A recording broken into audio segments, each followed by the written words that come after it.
Альмира! Альмира! Арсен сырсыз. Ух ты!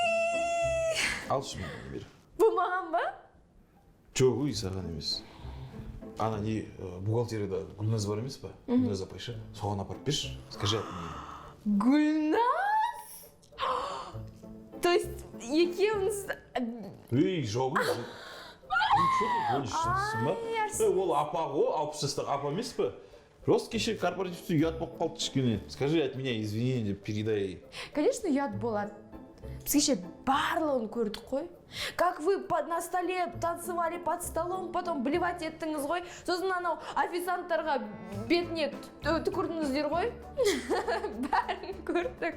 Сосын анау нижний брейк еще билеп басымен. Все, бол, что ты вспоминаешь?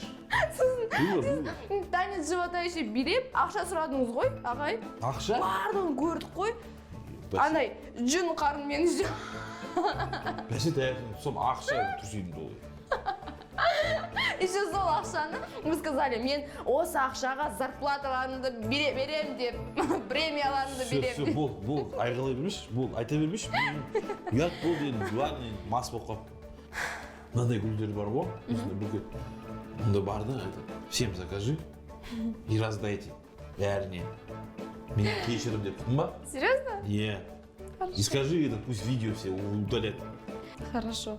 Арсен Сарсенович, не айтайыншы, көренжімеңіз. Не. А вы еще тот шалун, оказывается. Все, прикалывайся, все. Сосын маған минералка алып келші тағы 2 бутылка. Соған